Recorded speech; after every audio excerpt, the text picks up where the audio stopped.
qophii keenya siinqee baafataaf ateetee baafataatti galla gara qe'ee.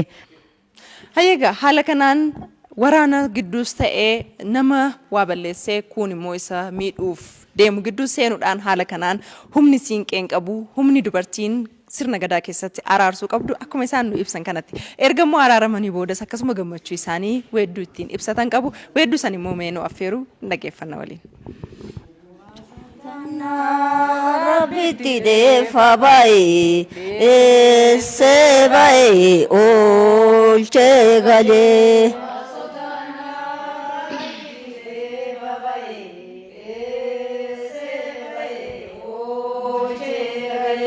Waasodana Rabbitti deefa baay'ee eessee baay'ee oolchee galee.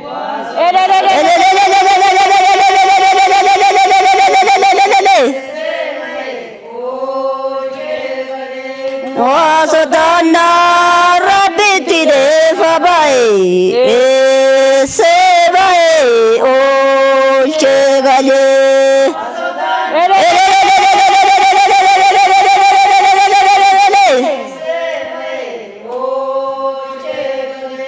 Waasodana Rabbitti deefa baay'ee eessee baay'ee oolchee galee.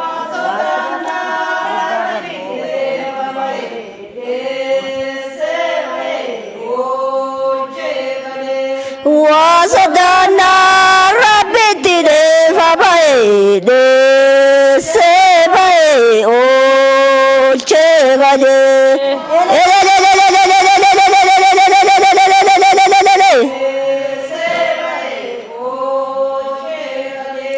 Waasodana Rabbitti deefa baay'ee eessee baay'ee oolchee galee.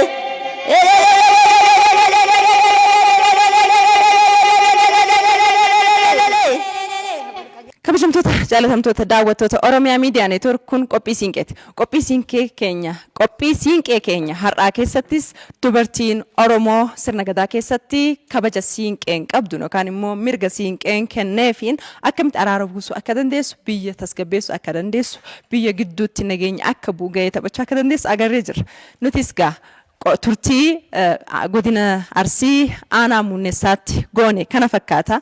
Aadaan Oromoo yookaan immoo sirnoonni gadaa fi siinqee keessa jiran bal'aa ta'us kan yeroo nu eeyyame kana fakkaata. Bal'inaan yeroo biraa akkasiin biraan geenyu abdii qabna. Qophii kana har'aa asumarratti goolabna. Gadaanis gadaa milkii, araarris araara dhugaa kan misa ta'e nuuf haa ta'u jecha.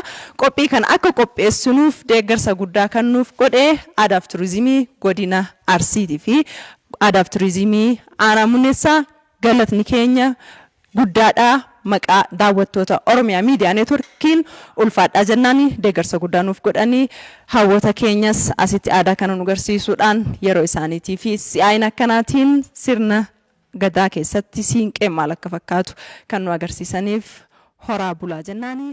Egaa daawwattoota